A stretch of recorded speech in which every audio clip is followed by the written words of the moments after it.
Do that one dance, baby. That one dance. Good afternoon.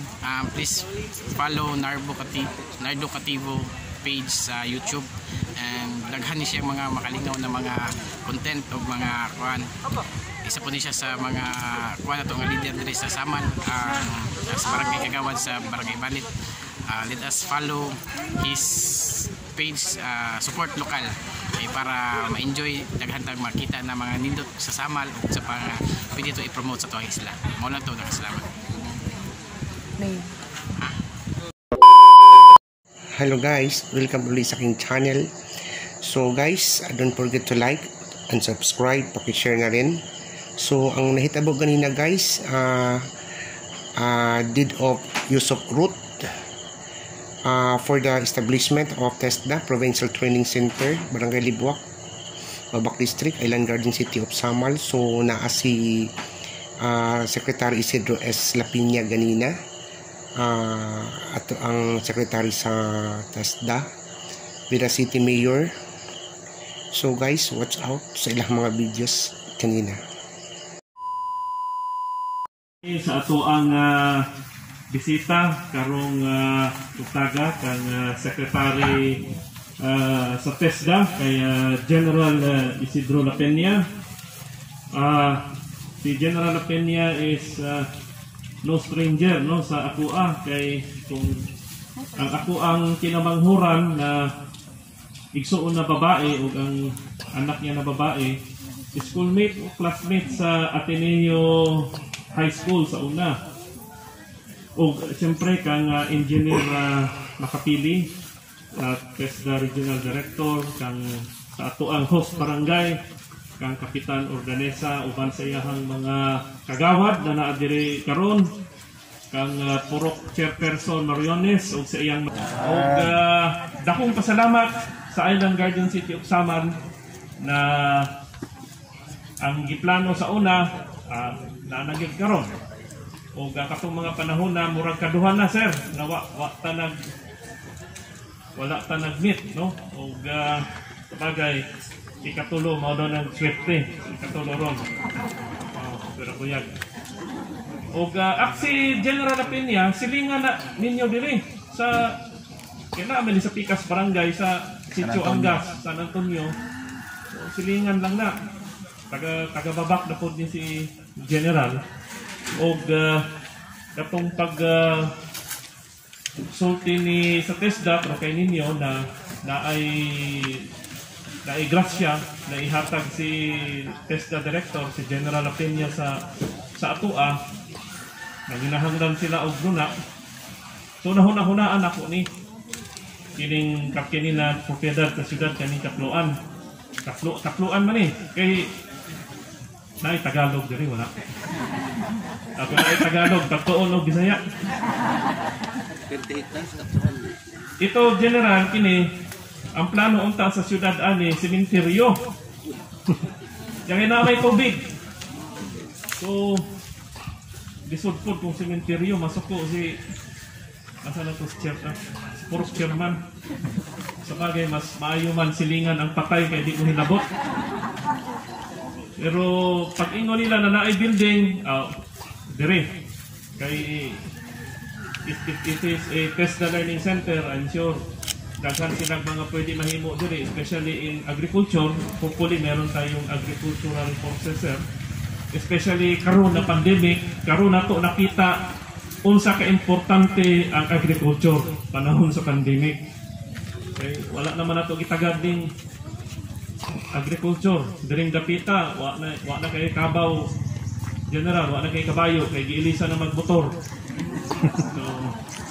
So karon tungod ani, so daghan na maka-eskwela. Tama tong gisulti ni Kapitan Ordanesa ganina na daghan ang maka-eskwela diring dapita.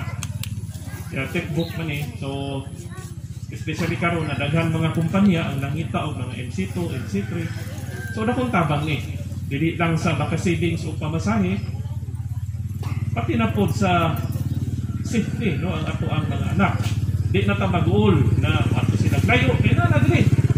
So mamonitor ninyo ang inyong mga anak. O gawas ni anak, gani karon na ako dire ang nagpasalamat kapado ko may mga daghan amigo dire si Senator Bongo. Magpasalamat po niya kay actually di-escape lang ko na ay virtual Zoom kay dito manggod sa Quezon City ron General turnover sa mga fire truck sa Bureau of Fire. O pasalamat ko kay Senator Bongo tungod niya natagaan kataog usap ka fire truck dito na to ibutang sa Talikod Island. So karon turnover dito karon so nana ko gipa-attend kay siyempre naman sa General sa ikatulo kasi manluod din siya kung di gihapon mi magkita. And nasulti naman ako ganina ang San Antonio kung diin asa nagpuyo si General naapoy 6 hectares diha sir ang samal. And 2 weeks ago gigrab po na ko ang offer sa NBI through Regional Director Jonathan Balete. Kaya nagplano ang NBI magbutang og NBI Academy kay Guk unsa na daw no kanang unsa na daw sa Bagyo kanang padlock siguro sila sa COVID dito. So naatay 6 hectares nag-signify ko na mo donate ang city of 2 hectares para sa pohon no makaluyan mabutangan og NBI Academy diri sa Samar diri butang.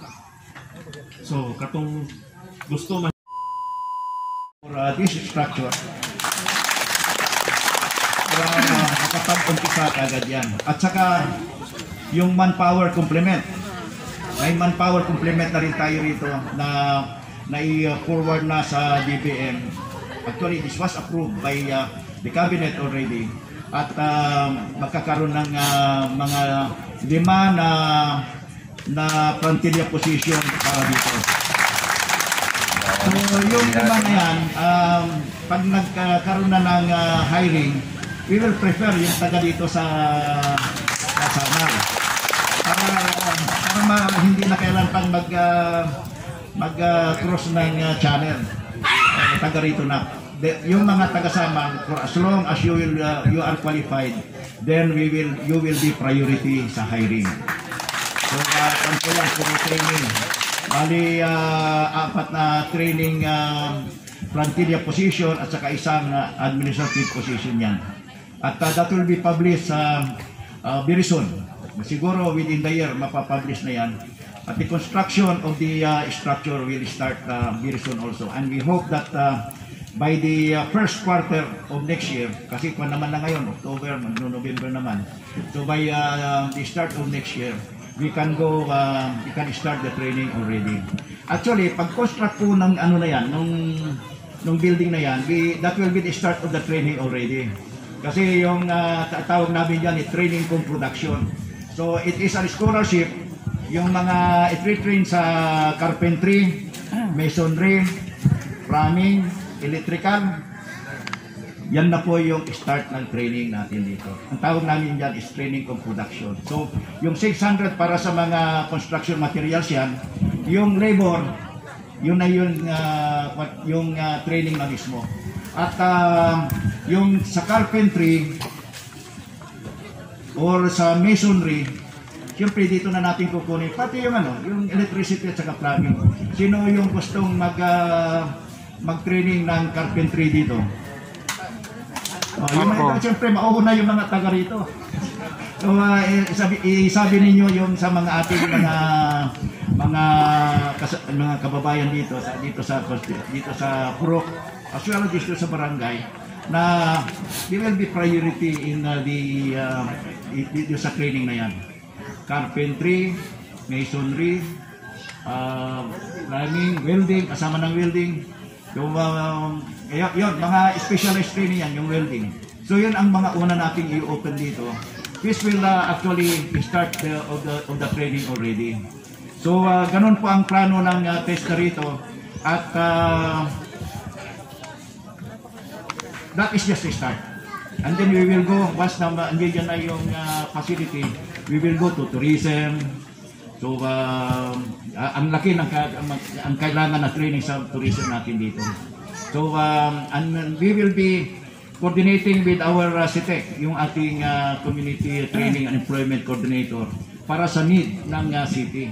Of course, we will always coordinate with the city government kasi mas alam ninyo yung pangangailangan ng skills training dito at yun ang aming i-address.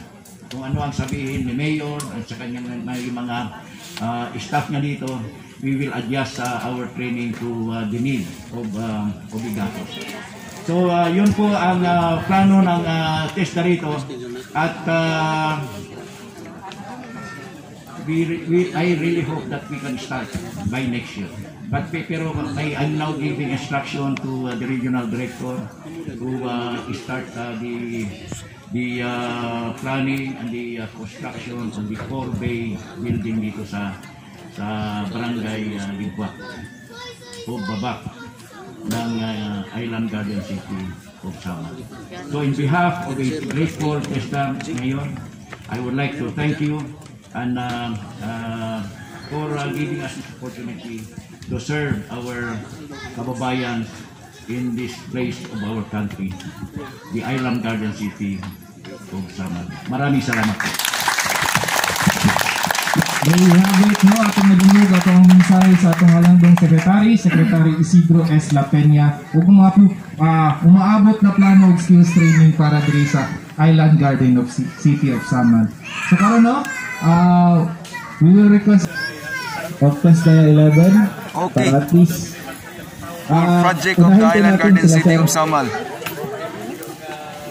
Then next po yung From Vice Mayor Richard Chang Gendolman, to be and followed presented. by the Okay LGU. kayo, ang TESDA. Okay. Ako si Kapatid si Ordanisa, taga Kapitan ng Libwak. So dako kay salamat sa taga TESDA tungod kay dirigi kay mutang ang training center sa TESDA.